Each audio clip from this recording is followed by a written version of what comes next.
श्री कृष्णा, जय माता जी। आप लोग को आप सबके ही आद्याशक्ति एस्ट्रोलॉजी चैनल में एस्ट्रोलॉजर प्रियंका आप सबको स्वागत करती हूँ। और चलिए मैं कार्तिक मास की 5वां अध्याय की कथा सुनाने जा रही हूँ। कार्तिक मास व्रत कथा की 5वां अध्याय। व्रत स्नान के नियम कहो सभी मुनि राय, बोले बोले पृथ्वी श्रवण कर कथा सभी हर्षाय। पृथ्वी बोले, हे मुनि, आपने कार्तिक मास का फल वर्णन किया है। अब इस महीनों में के स्नान की विधि और नियम भी कहिए। नारद जी बोले, हे राजन, तुम विष्णु के अंश से उत्पन्न हुए हो और तुमसे कोई बात छिपी नहीं है। यथापि मैं समस्त नियमों का वर्णन करता हूँ, ध्यान से सुनिए। अश्विन मास के शुक्ल पक्ष की एकादशी के समय से रहकर कार्तिक के व्रतों को प्रारंभ करें। जब एक पहर रात्रि रहे तब उठे और जल का पात्र लेकर ग्राम से बाहर उत्तम दिशा को जावे। दिन में प्रातः साया जनेऊ को कान पर चढ़ाकर उत्तर को मुख करके बैठे। शिखर को कपड़े से ढक ले, मुख को बंद रखे और श्वास लेना बंद करके मल मूत्र का त्याग करे। यदि रात्रि हो तो दक्षिण को मुख करे, मल मूत्र का त्याग करे। अपनी गुप्तेंद्रियों को मिट्टी लगाकर धोवे और दुर्गंध दूर करे। पुरुष शीशन पर एक बार गुद्दा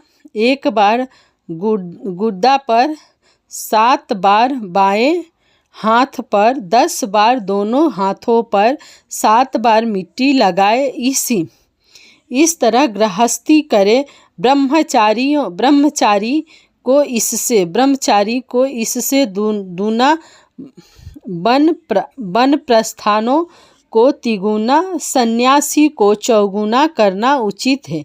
जो शौच के लिए कहा है उससे आधा रात्रि में करे, इससे भी आधा रोगी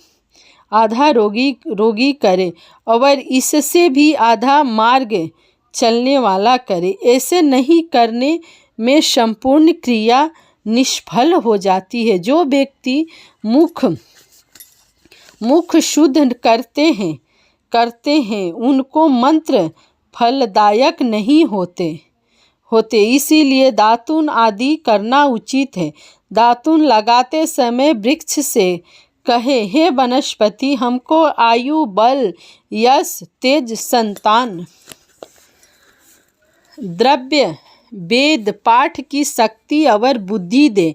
कहकर नीम, बबूल, मौलसिंगी, गुलर आदि दूध गंध युक्त वृक्ष की 12 अंगुल लंबी दातून लावे। श्रद्धा तिथि तथा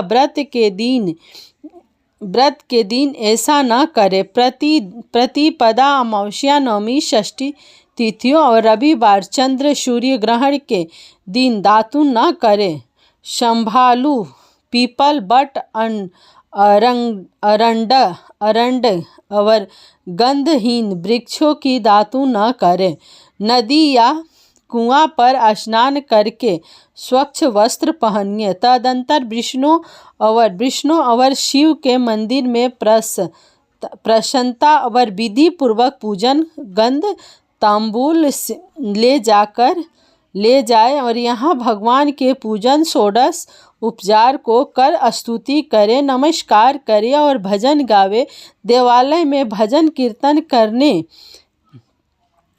वाले विष्णु स्वरूप होते हैं। जैसे सतयुग आदि में तप, यज्ञ, दान आदि भगवान की प्राप्ति कराते हैं, वैसे ही कलयुग में भक्ति पूर्वक भजन कीर्तन से प्रसन्न होते हैं। हे राजन, मैंने जब भगवान से पूछा कि आप कहाँ निवास करते हो, तब वह बोले, हे नारद, मैं बैकुंठ अथवा योगियों के हृदय में नहीं रहता हूँ, नहीं रहता हूँ। मेरा निवास भक्ति और कीर्तन में है। गंध आदि से पूजा करने से मैं इतना प्रसन्न होता हूँ जितना कि मैं अपने पूजा से नहीं होता। जो मूढ़ नर पुराण कथा मेरे